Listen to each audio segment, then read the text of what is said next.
The legitimate sister has fallen for the aloof Buddha child, attempting to drug him in a bid to entice him into breaking his vows and eloping. I fiercely intervened, forcing her sacrificial scheme to a halt. However, unbeknownst to me, that very night, Princess Mingzhu abducted the Buddha child back to her palace. My legitimate sister, heartbroken, entered the palace by imperial decree and ascended to the rank of imperial noble consort.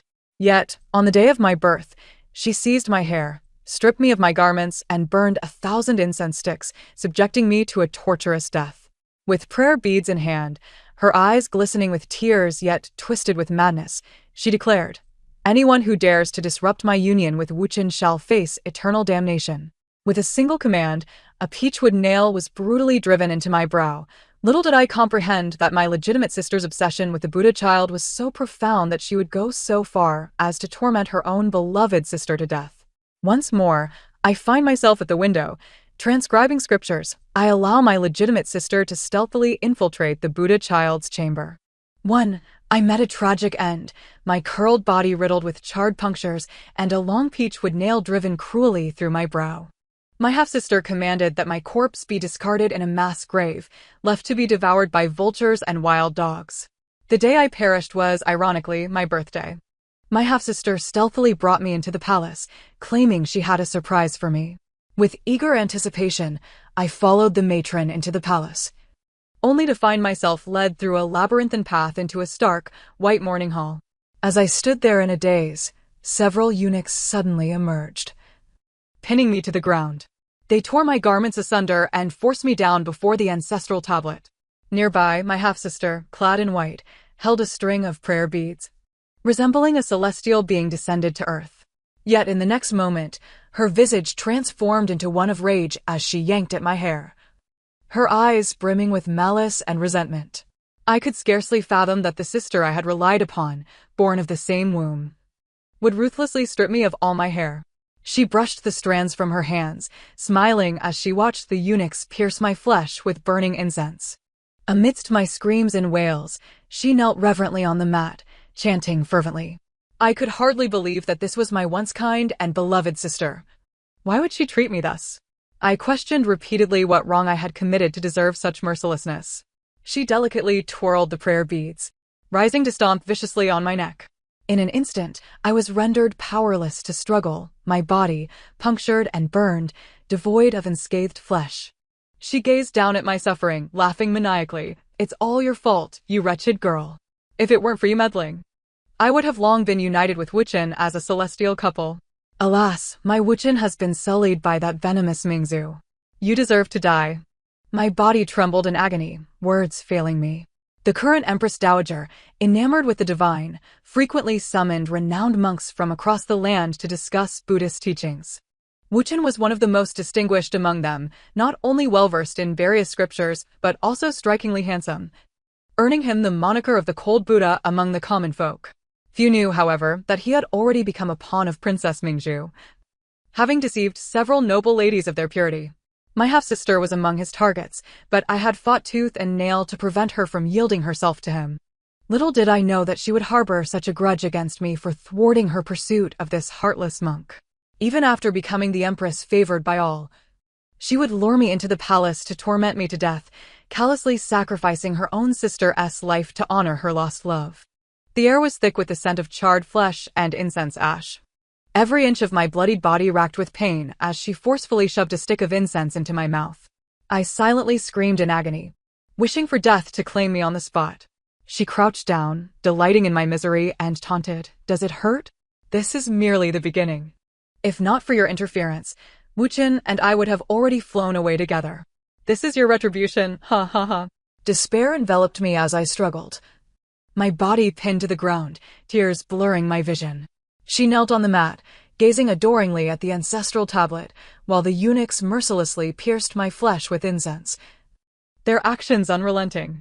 My birthday slipped away amidst my cries of torment. The following day, my half-sister looked at my mangled form with a mad glee. "For daring to disrupt my bond with Wuchen, I shall ensure you never find peace." In the next moment, the long peachwood nail plunged violently into my brow. Blood gushed forth, and I died with my eyes wide open. I vowed that if I were to be reborn, I would make her life a living hell. 2. Recently, the capital was abuzz with excitement, for the Empress Dowager's birthday was approaching. In a display of filial piety, the emperor decreed that renowned monks from across the nation be summoned to celebrate her birth. Among them was a young monk named Wuchen, whose fame had spread like wildfire in just 2 days since his arrival in the capital. With a visage akin to a painting and an ethereal demeanor, his pure white monk robes made him appear as if he had descended from the heavens. The women of the capital were enamored by his chanting, captivated by the sight of his long fingers gracefully manipulating the prayer beads, his lips parting to reveal a voice as melodious as a tranquil stream. To highlight his uniqueness, the ladies of the realm privately referred to him as the Cold Buddha. My half-sister, having beheld him, was immediately entranced, falling hopelessly in love. Each day, she would clandestinely don a maid's attire to visit Jing'an Temple, solely to listen to Wuchen recite scriptures. She even lavishly offered 1,000 taels of silver for oil to the temple, hoping to gain his attention. Her actions finally caught Wuchen's eye, prompting him to gift her a string of prayer beads in gratitude. Yet, while my sister was lost in her beautiful fantasies, news suddenly spread in the palace that the Prime Minister's legitimate daughter was to be appointed as a consort. Being the talented and beautiful daughter of the Prime Minister, it was a fate that had been bestowed upon her since birth, and she could not resist or refuse. Moreover, our parents discovered her extravagant spending on the monk and were enraged, immediately confining her to the house. Before entering the palace, she would not be allowed to set foot outside the Prime Minister's residence. In my previous life, Lisa Ran had been confined to her courtyard, desperately pleading for release from her parents. In a bid to soften their hearts, she resorted to fasting, only to be force-fed rice porridge by a strong maid in the dead of night, after which she attempted to hang herself with a white silk ribbon. After enduring such turmoil, her mother dispatched maids to watch over her day and night, denying her any opportunity to harm herself. After being confined for a fortnight, my half-sister seemed to come to a realization, ceasing her death threats day and night.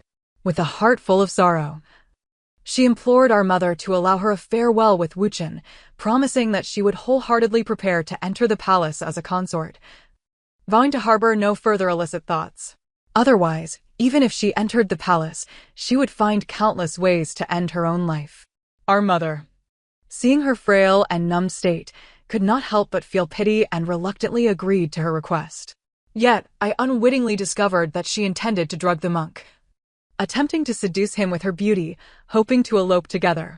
In my previous life, seeing my sister so willingly descend into depravity, I fought tooth and nail to stop her, informing her of Wuchen's entanglements with multiple noble ladies and his status as a pawn of Princess Mingzhu. Yet, despite this, my sister persisted in her reckless pursuit, believing I was slandering Wuchen. Left with no choice, I had to order her to be knocked unconscious and brought back home. On the very night she planned to offer herself, Princess Mingzhu brazenly abducted Wuchen to her palace. Awakening to the truth, my sister's spirit was crushed as she entered the palace, and within 2 years, she became the Empress, adored by all. Yet, I never anticipated that I would awaken once more on the very night she attempted to seduce the monk. The faint scent of sandalwood lingered in the air, reminiscent of the temple. Standing before the incense burner, I seemed to see the disfigured body I had become in my previous life from the incense burns. A cool breeze swept past, sending an involuntary shiver through me. Fate had granted me a second chance at life. Sujio, sister wishes to be alone for a moment.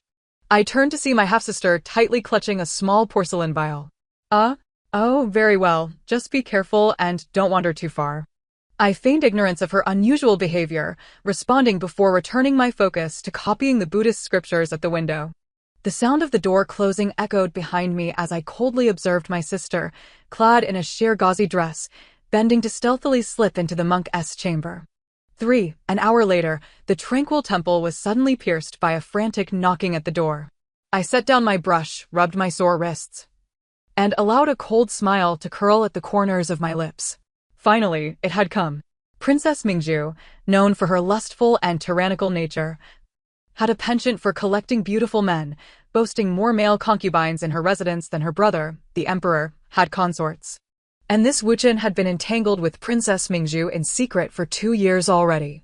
The current circumstances are merely a playful indulgence between the two of them. I had anticipated that my elder sister would be caught in bed by Princess Mingzhu, but in the next instant, the door was violently flung open. My sister, draped in a torn veil, stumbled into the room.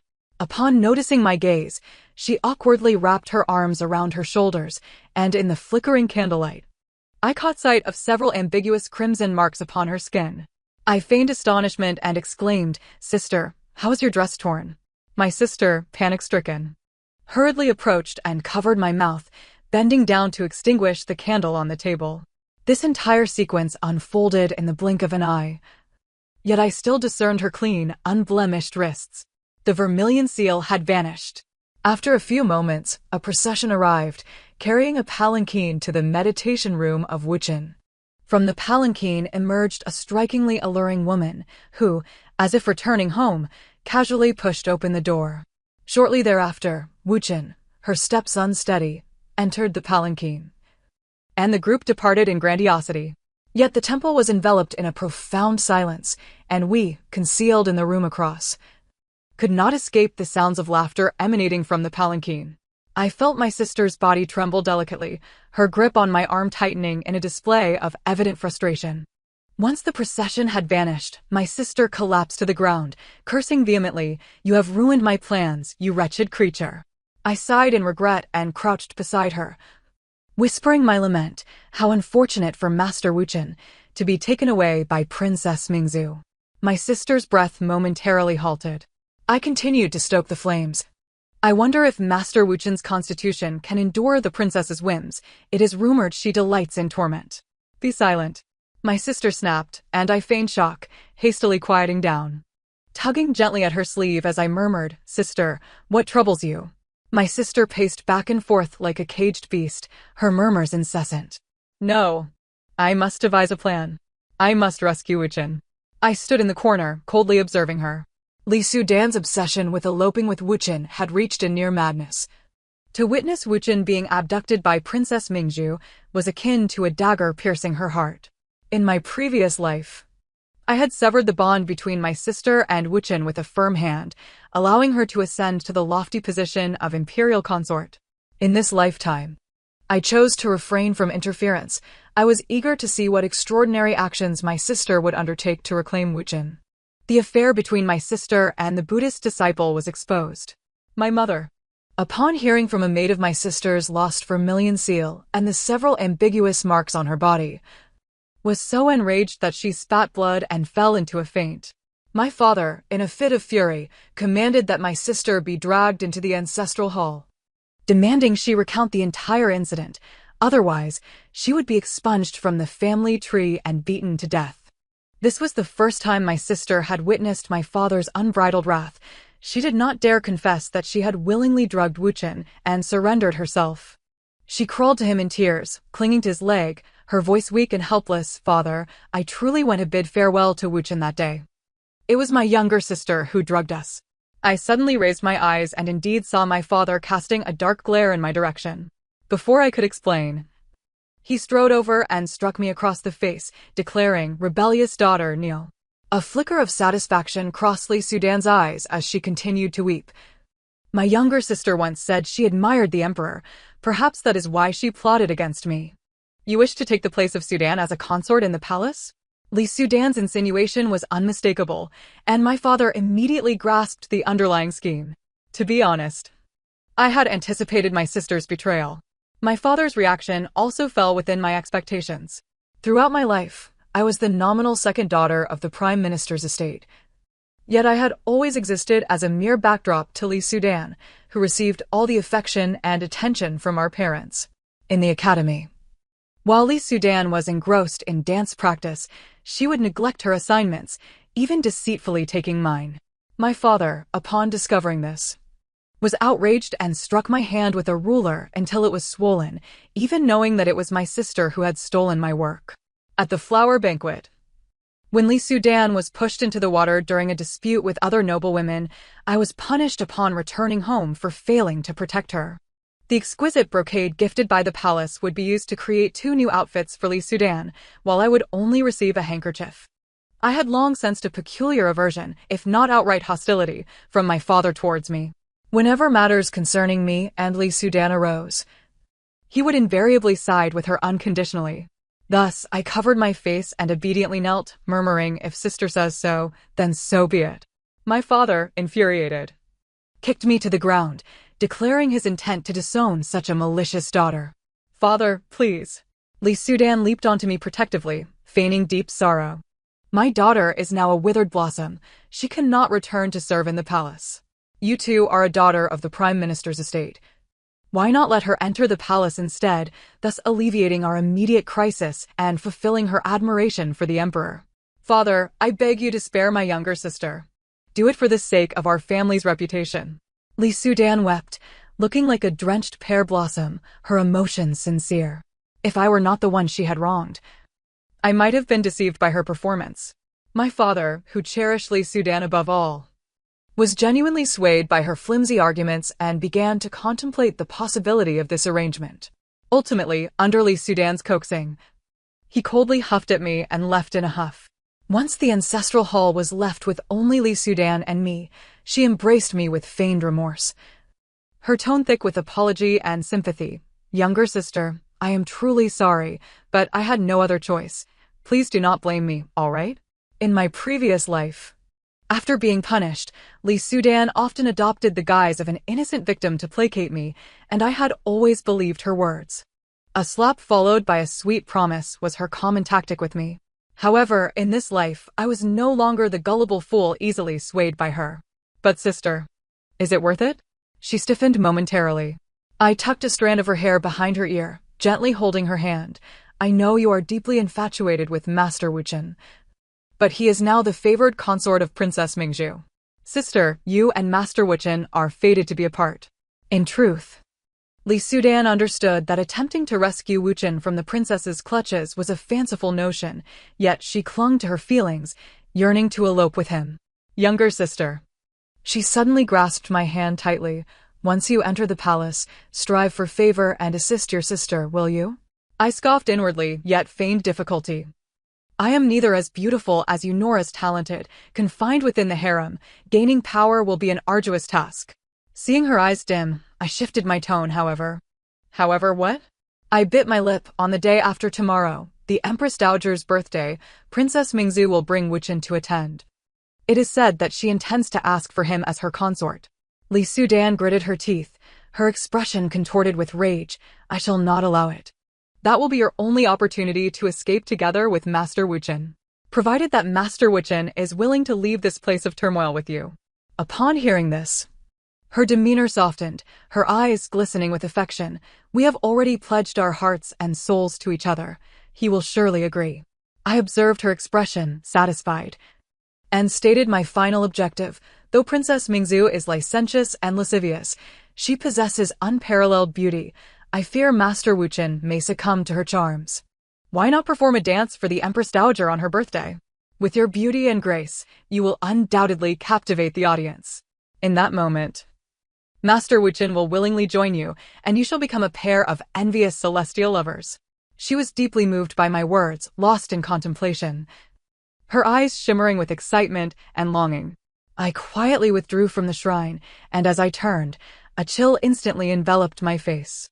The fish had taken the bait. Before dawn on the 6th day, the courtyard of Li Sudan buzzed with activity. The scent of incense wafted in the air as preparations began. I had also arrived early to wait by her side. After she tried on her 10th outfit, smashed 5 teacups, and slapped her maid for the 3rd time, I finally approached her with a leisurely grace. I kicked aside a trunk full of splendid garments and retrieved a pristine white robe from the corner, adorned simply with red silk threads at the collar and waist.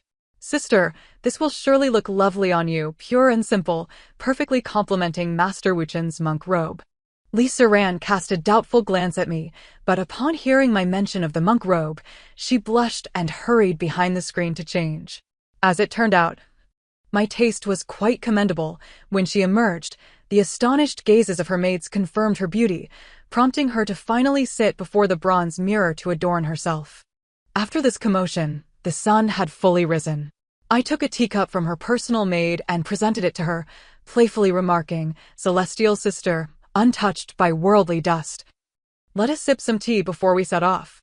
She took a delicate sip, and I leaned in close to whisper after the dance, "Once a stick of incense has burned, you shall excuse yourself to the rockery. At that moment, I will inform Master Wichin to meet you there, where I will have arranged for someone to assist your departure." She nodded with satisfaction, her hands trembling with excitement. I smiled in return, content with the unfolding of my plan. Naturally, I had no intention of informing Wuchen, nor was there anyone to assist her, after all. I was merely a powerless and unappreciated second daughter. How could I possess the wealth and connections to orchestrate such schemes? I had no fear of Lisa Ran discovering this, for she would never have the opportunity.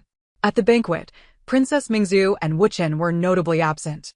By the time all the courtiers had presented their birthday tributes and the noble ladies began to showcase their talents, the two finally made their entrance. Princess Mingzhu walked in, her resplendent attire catching the light, exuding an enchanting aura that was utterly captivating. Beside her was a man clad in a white monk robe, his posture regal and his demeanor ethereal. Yet, their garments appeared slightly disheveled, and given Princess Mingzhu's reputation, their late arrival was glaringly evident. Lisa Ran noticed this as well. I heard her breath quicken and a fierce whisper escape her lips. "Wretched woman, shameless." Perhaps her gaze was too venomous and direct, for as Princess Mingzhu was about to take her seat, she suddenly turned to meet Lisa Ran's eyes. My legitimate sister was taken aback, hastily lowering her gaze and twisting the delicate handkerchief between her fingers. I observed Princess Mingzhu studying Lisa Ran with keen interest, glancing at her attire and the prayer beads adorning her wrist, then at Wuchen's white robe. Finally, a knowing smile graced her lips as she elegantly took her seat. Moments later, an imperious maid approached with a tray of wine, presenting it to Lisa Ran and me, stating, "From the princess." Lisa Ran's complexion paled as she sat frozen, unable to reach for the cup. I politely accepted it and downed it in one gulp, declaring, "Thank you for the princess's generosity." Seeing that I suffered no ill effects, she finally lifted the cup, shielding her face with her sleeve as she drank. While everyone was engrossed in Miss Wang's musical performance, I leaned closer to her and whispered, "The princess may have caught wind of our scheme. We cannot afford to delay any longer." She nodded, and when Miss Wang concluded her performance, she rose to bow before the Empress, declaring, "I have composed a dance for the Empress." Lisa Ran assumed her position, and in the next moment, ethereal music filled the grand hall, accompanied by the hauntingly beautiful chant of Sanskrit. She moved with the melody, her long sleeves flowing gracefully, her delicate form twirling, each step like a blossoming lotus. The audience was utterly entranced. I raised my cup and drank deeply, discreetly covering my nose with my hand. Suddenly, an unexpected and loud sound erupted, startling everyone. Lisa Ran's body froze mid-dance. A series of loud, unmistakable sounds followed, leaving the gathered nobles staring in disbelief at Lisa Ran in the center. The noble ladies covered their noses with handkerchiefs, gazing at the paralyzed figure with disgust. A thunderous noise finally jolted Lisa Ran back to reality. Her face flushed crimson. She looked around in panic. Yet, as the old saying goes, one can endure a journey of 1,000 miles while holding their bladder, but holding back a bowel movement is a different matter entirely. She was clearly at her limit. Slightly bending at the waist, her legs pressed tightly together, her hands fidgeting as if to cover her rear. The Empress's expression darkened. Her nose pinched in displeasure as she prepared to signal for Lisa Ran to leave, only to be met with a sudden uproar from the crowd. In that moment, Lisa Ran had lost control. A foul stench permeated the banquet, and her parents finally reacted, rushing forward to pull her away. In that turn, she inadvertently revealed the conspicuous yellow stains on the back of her white robe. The noble ladies shrieked, covering their faces. Ugh! The children screamed, retching. What had begun as a splendid banquet was utterly ruined. The elopement plot came to naught. She didn't even manage to exchange a word with Wuchen. Following this incident, Lisa Ran became the subject of ridicule throughout the capital and beyond. Deeply affected, she locked herself away in her room, spending nearly every moment soaking in a bath. I could not allow her to wallow in despair. After all, this was merely the beginning. During a visit, I accidentally let slip. Princess Mingju has begun to neglect Wuchen and recently sent him back to Jing'an Temple. She grasped my hand tightly, her eyes wide with bloodshot urgency. Is that true? I nodded, my anger spilling forth as I stated, Sister, do not hold any affection for Wuchen. He has undoubtedly grown fond of the princess. He wishes for the princess to bear his children, but the princess is unwilling, thus he refuses to share a chamber with her. In a fit of anger, the princess sent him back to Jing'an Temple. Li Siran gasped for breath, seemingly overwhelmed with excitement. I smiled slightly and turned to leave. That evening, my legitimate sister began to don maid attire once more, sneaking off to Jing'an Temple. While my sister was entwined with Wuchen night after night, the palace issued a decree. The second daughter of the Prime Minister's house, Li Suzhou, was to be made a consort, to enter the palace in 3 months, as my sister had wished. After her public embarrassment at the banquet, the emperor finally bestowed upon me the title of consort. However, on that very day, an uninvited guest barged into my chamber. The scorned Princess Mingzhu lay sprawled across my bed, fast asleep. Upon hearing the commotion, she slowly opened her eyes, propping her head with one hand and grinning mischievously at me. Forget about being a consort. Why not come to the princess's residence for a bit of fun? I poured myself a cup of tea, casting her a faint glance. Recently, I've acquired a young man from Yaojiang, broad-shouldered and slim-waisted. With incredible stamina, he is practically a little demon. Pfft. I couldn't help but spit my tea out. Stop. I have no interest in your scandalous escapades. Mingzhu pouted, her dissatisfaction evident in a soft huff. I am an unremarkable, quiet, and well-mannered second daughter. Mingzhu is a flirtatious princess who dreams of possessing all the handsome men in the world. It would be hard for anyone to imagine that beneath the surface, Mingzhu and I share an intimate friendship. It was in my past life that I learned of Wuchen's deceit in tarnishing a noble lady's virtue, and of his night of revelry with Mingzhu. Hey, Xiaojiao, don't you care about your legitimate sister? How can you tolerate her dalliance with Wuchen? Mingzhu's eyes sparkled with curiosity. I replied coldly, she is not worthy of my concern. Oh dear, sisters turned enemies. Is it a moral decline or a distortion of humanity? Tonight at 8 o'clock, CCTV will report this timely news. I sighed in resignation. Mingzhu often spoke in riddles I couldn't comprehend, and now she was at it again. The candlelight flickered as Mingzhu and I chatted late into the night, until a sudden knock on the window interrupted our gossip about the capital. Xiaojiao, my young man from Yaojiang has come to fetch me. I shall take my leave, she said with a playful smile, climbing onto the windowsill. Yet, before departing, she grew serious and warned me, I know not what transpired between you and your elder sister, but that Wuchen is not a good person. His mind is rather unhinged. He revels in the idea of having a green hat, do you understand? I gazed at her, bewildered. Well, if you still care for your sister, you ought to persuade her to distance herself from Wuchen, or else. Mingzhu raised an eyebrow at me teasingly before being swept away by a tall young man. Indeed, I did care for her, to the extent of wishing her ruin and a disastrous fate. Li Siran had once again taken to soaking in the bathtub daily. Her anxious maid approached me, imploring, Second Miss, please go see the eldest Mississippi. For the past few days, every time she returns from Jing'an Temple, she immerses herself in the bath. I feared she was merely upset by unkind words, but I discovered she bore injuries. My hands froze mid-cutting flowers, recalling Mingzhu's words about Wuchen's unstable psyche. Behind the screen, Li Siran sat submerged in the tub.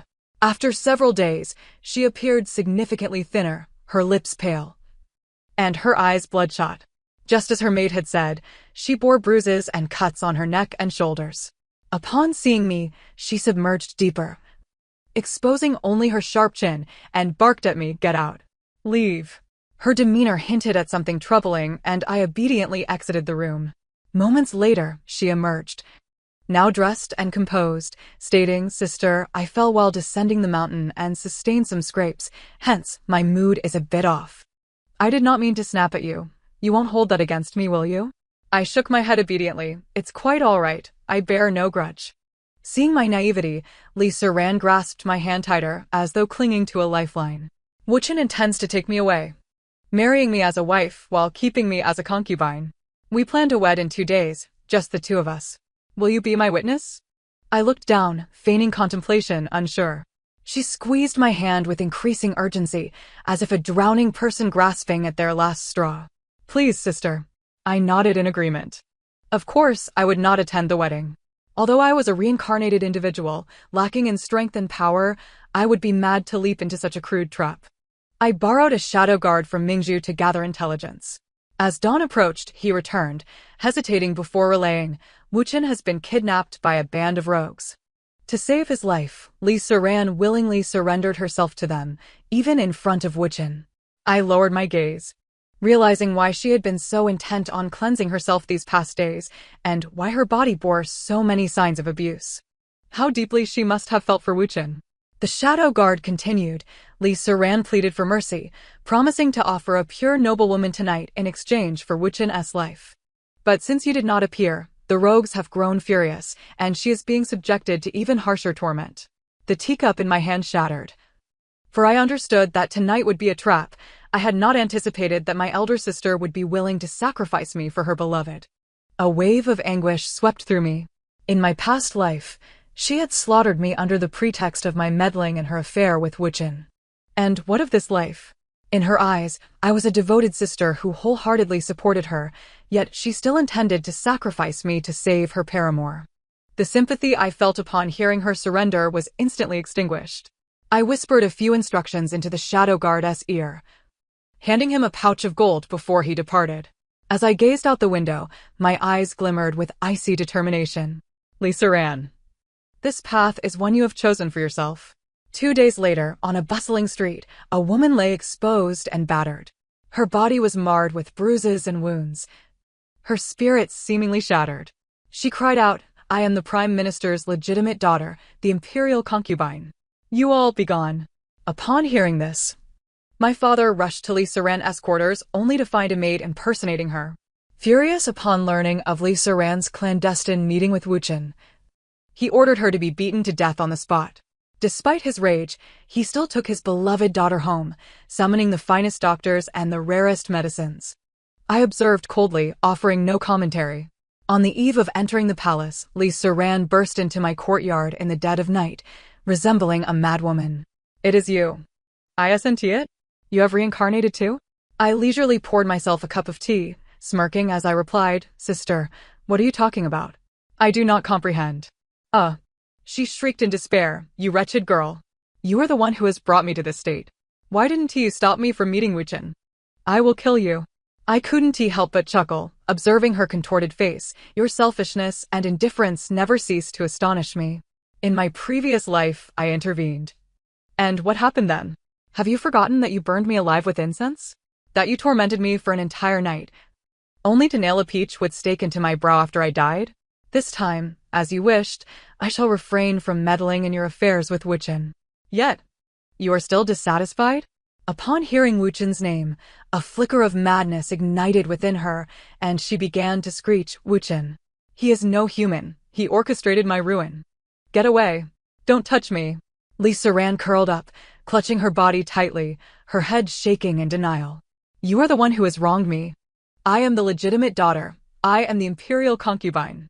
Your Majesty, I wish to see His Majesty. I lit an incense stick and forcefully seized her hair, shoving the burning incense into her mouth as she screamed in terror. Li Siran writhed on the ground, her gaze fixed on me as though I were venomous.